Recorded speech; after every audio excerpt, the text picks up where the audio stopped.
Hello everybody, I hope you're all doing wunderbar fantastisch. My name is Kristian Kohle from the Kohle Audio Cult, and Warren has asked me to show you a wonderful place. Today we're gonna do a studio tour of a great sounding studio called the Nave. Let me introduce you to one of the owners and one of the engineers of the Nave. This is Matt. How you doing? Nice to meet you. What a wonderful place. Thank you. Yes. This used to be a church, and we just spent 3 days here recording drums and filming a wonderful rock and metal drum recording course with no other than Mr. Adam Nolly Getgood. Link below, by the way. And I'm kind of blown away by the fantastic sound of the live room. As the name Nave suggests, and as you can see from the outside, this used to be a church. Tell us more. How can you find a place like this? I think me and my business partner are both producers, and we had various other studios and places we used to record, and we just started wanting a place of our own. And then when we started looking, there was quite a few churches that were just becoming abandoned or disused. And when did you build the studio? It was 2000. We started work on it in 2012. How long did you do it? About 3 years to finally move in. Okay, yeah. So it was you guys building it yourself, mainly? No, we had a few contractors, but yeah, a lot of the three owners just did loads of work. My wife did the curtains, and loads of people laid this floor. Like, there must have been about 10 different bands who were like paying their studio bills off by helping me lay the floors and do stuff like that. So. Yeah. No, this is a great place. And was there some kind of philosophy behind the acoustic design of the live room, or did you just trial and error? Not really. I wanted somewhere that was big, that could accommodate just being able to set everything up. I was sort of sick of being in small spaces, having to move gear in and out, not being able to go back, or just things like having to do all your drums at the same time on a whole record and then having to move on. So this place is set up primarily just to be able to set everything up and then be able to just jump around, or just have some kind of elaborate setup that you can just leave for the whole duration of a record. Yeah. So that's kind of the philosophy behind it. And then the rest of it's just, we got in and we wanted a big space for big room sounds, and then you just sort of deal with it as you know, we started recording in here, and then we modified the things over time. Over time. Yeah, it's like a bit of an evolution, really. No, it's great because it has that big rock and roll drum sound, but we tried like moving the drums to different spaces, and you can actually get some very like different tones, like more diffuse, close to the brick wall, and a little darker and over here. So that was really, really cool. It's quite mellow. It's not sort of really splashy. Like, it's not aggressive. It's a really nice room. For you guys who want to hear that room, check out the link below to the course. You can download the multi-tracks and have fun with them. So let's have a look at the main control room. Cozy. It is cozy. Really cozy. Well, really I'm glad nice. you said that, because that was part of the point as well. Yeah. To not have a real sort of sterile control room, just somewhere that's a little bit more like a living room. Right, and it kind of fits the whole vibe and the church thing, and like really cool. So tell us about the console. One of our techs is like an AMEC expert, so it was natural for us to get an AMEC console. And I do love the sound of it, but the flexibility of it is what is really good in here. Just being able to have loads of mic pre's, loads of auxiliaries, loads of routing possibilities. And again, that leaving good sounding EQ, right? Yeah, good sounding EQ, and just being able to leave things set up and not have to worry about. I like to kind of move quite fast when I'm making records, so just be able to rely on the pre's and just be able to bring something up. If someone says, let's record the piano, I don't have to be like, all right, I've got to unpatch that and to use whatever pre I want. So. And are they difficult to maintain, or on the maintenance? We recapped it about 4 years ago, and it's pretty good. It's a big desk. There's always something, you know, a little bit to keep on top of with the maintenance. But no, it's good. It's been good. I also really like the layout of this one. And I used to work on an Einstein as well, which is not too far away from this, right? Really, really nice. It's good having a really sort of full inline desk. So you've got EQs on the monitor path and the line-ins. Luxury. Works really well with the tape machine, because you can just have a very different input and output state. So. Talking about which, look at this. 2 tape machines, and they're actually working. Well, the second one is a little bit of a work in progress, or we sometimes raid it for the first one a little bit, but the plan is to have them both up and running eventually. But people can record 24 tracks of tape, and that is amazing. Yeah. And somebody told me there's something special about this console, right? It says, touched by the hand of Bega. Bega, it used to be Lou Bega's desk. Lou Bega. Yeah. So they did that song? Like, I think so. I've got on the control file for the desk, I've got the Mambo number 5. Mambo number 5? Yeah, on this desk. Yeah. In Germany, right? Isn't it? Yeah, I bought it from a guy in Rotterdam, so he bought it from Germany. From Germany, yeah. Well, that's cool. A console with a history. You're mainly working with Pro Tools, I guess, or mainly Pro Tools. I make quite a lot of electronic music in one of the other studios, so I use Ableton sometimes. You guys have been using Logic, so we've got everything on there just for flexibility. Everyone's different, yeah. Outboard, there's a lot. Maybe you want to highlight 2 or 3 things, or your favorites? I've had these pre's for a long time. I bought them quite a long time ago. The AML, Audio Maintenance Limited, again, the AMEC connection. So the guy who started that company he was one of the head engineers at AMEC and bought out a lot of the old AMEC stock. So it's just good to someone who's a real good audio tech making a product. It's good to support that. So I use them a lot. He's great. He's really successful with his company now. So check them out. You've got pretty much all the classic, right? I see I love the LA2A, Chandler 160s, yeah.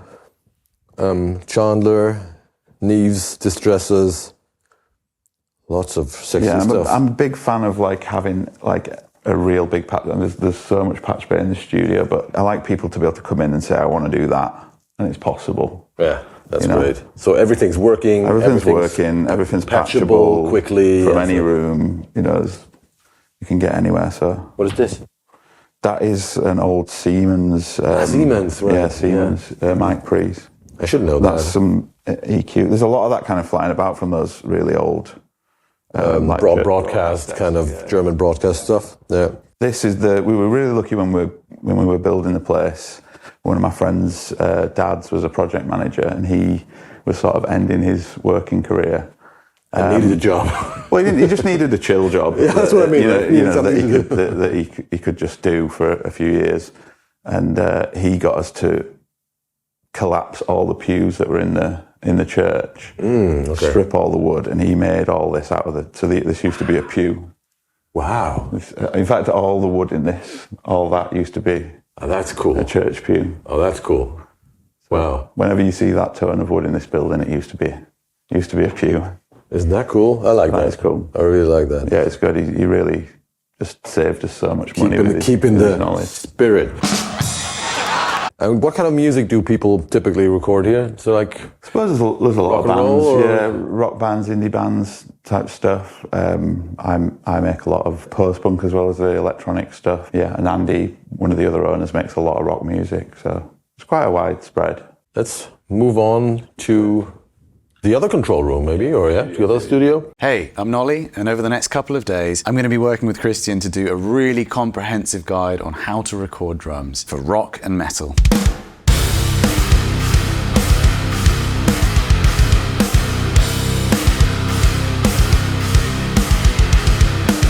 We're going to be looking at everything from drum selection, cymbal selection, drum tuning, microphone selection, how to engineer drums in any space, and also how to take advantage of brilliant spaces when you're in them. We're going to look at processing on the way in. We're going to talk about the philosophy of tracking drums, how to make sure that your drummer is comfortable and happy while you're working with them. And then we're also going to go into post-production and mixing as well. So it's going to be an action-packed few days. I hope you enjoy.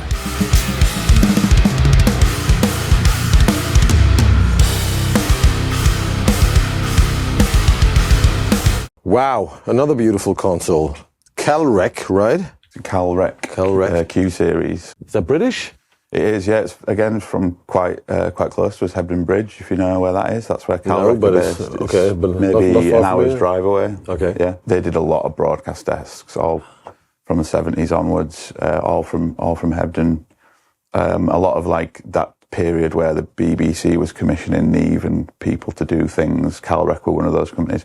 So there's lots of broadcast. This is an ex-broadcast desk. And how old is it? I think this is late 80s, I think, this desk. But it's Beautiful, amazingly well built. Yeah. Okay. Beautiful. We're still working on a few bits of it, but it sounds great. It sounds really good. So this is the smaller control room. Yeah. Big console still. So people go for this one if they don't need a big live room? They go for this one if they don't need quite as big a live room, or in reality, there's like 3 or 4 producers who work here, me and Andy, the other owner, and Alex, who's out there right now. And we all just need a studio all the time, so that's part of it.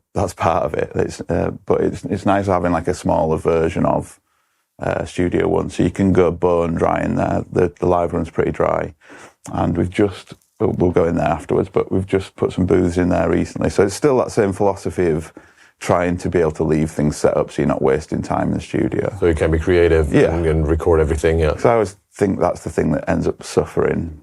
It's the sort of creative side of it, or just little bits of Well, that's what you need a studio for. Yeah, you never get to the end of a session and think, oh, I've got 2 hours left. It's always like, so if you can just like save time. Yeah, that's right. But you all are working in both control rooms, right? So depending on the project, depending on what kind of sounds you want. I usually book Studio One if I want to record on tape or capture the room sounds, or there's a lot of the vintage keyboards, like there's a Hammond up there, and all the Rhodes and Wurlitzers are all up there. So if I want those sort of vintage keys, or I want to do anything really live, I'll book Studio One. And you also have like loudspeaker cables for guitar amps going to... everything's every wall box has got Ethernet, speaker cable, mic lines, all that kind of stuff. Nice, so it's all... Nice. So I can have cabinets blasting here or up there. Yeah. You can have heads in here, cabs in there, or we've all got like radial SGI things where we can send signals to combos, wherever you want. Let's have a look at the live room. So you just built this one, right? You just added this one? Up until very recently, the wall was here. Okay. So we knocked through this wall.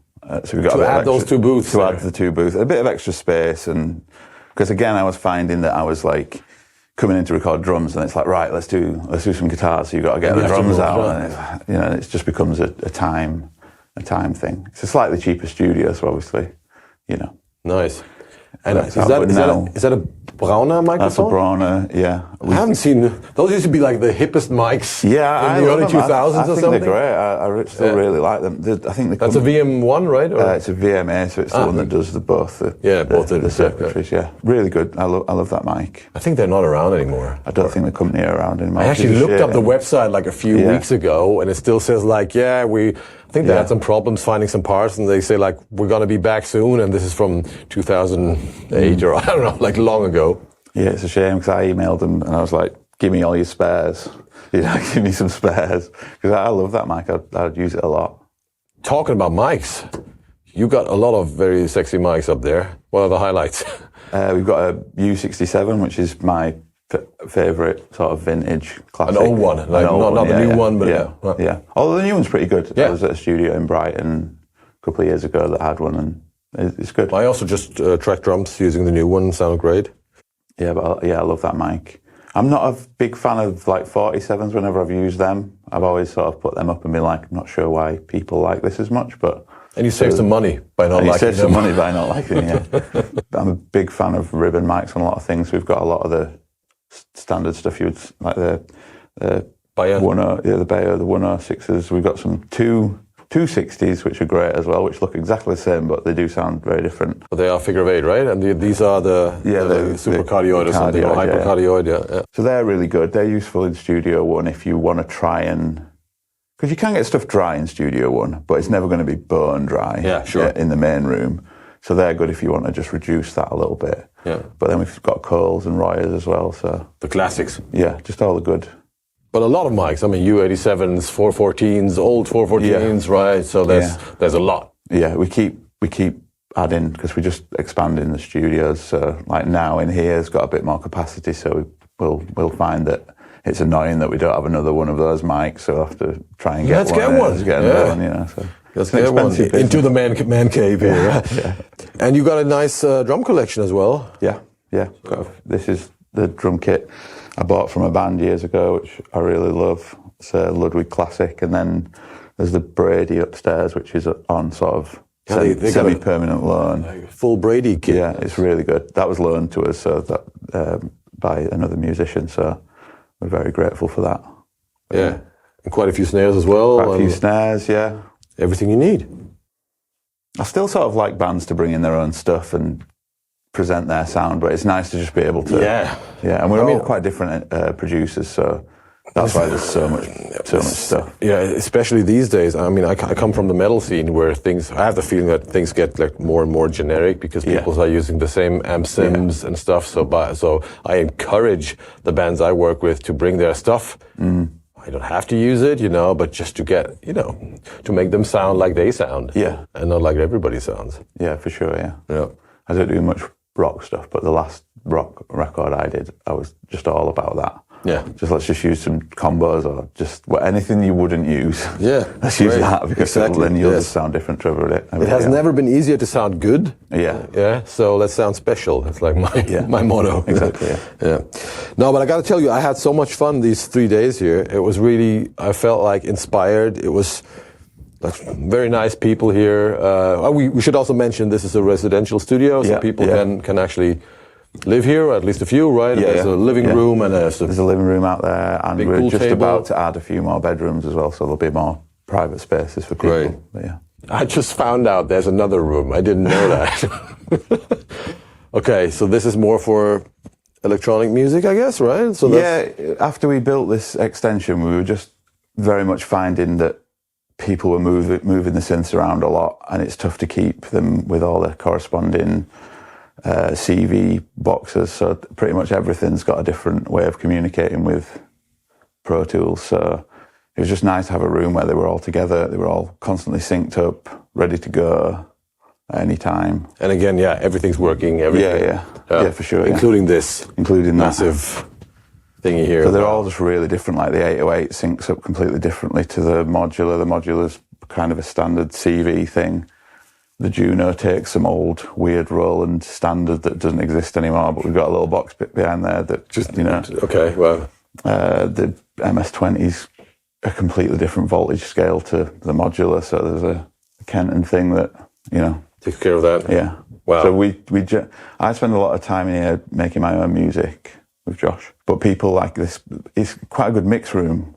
Is it? It sounds good in here. Yeah, it's. What are those speakers? Tannoy. Tannoys, yeah, okay. old Tannoys. And again, like we're just like, to some extent, we are like cobbling together gear when we're building new studios. You just get the best you can get. You get the best that you've got to, But they're great. One of the owners had these, and how old are they? Because they look like mid-80s. Okay, but they sound great. We've made so many records on these things. Well, yeah, there is a little live room that goes with Studio 3. Again, I use it for my own stuff, but you can get a drum kit in here. Similar sort of philosophy again, just have the drums set up, a few little amps just set up, just so you can go whenever you need to. Wherever you open the door, there seems to be another mixing room or something. Follow me. I wasn't aware of this one, but this also is a pretty cozy place, isn't it? I think this is the next place to get a bit of an upgrade. This is Tom, the engineer you've been with. This was his room, but now I think we're going to just upgrade this a little bit. Yeah. All right, everybody. So if you are looking for a not only fantastic sounding place, but also like a very vibey place run by a bunch of really nice people, you might want to check out the Nave in Northern England, in Leeds, because this is also quite affordable, I gotta say that.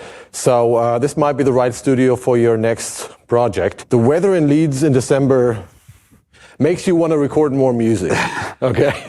So thank you very much. Yeah, it was a pleasure. Thanks, Matt.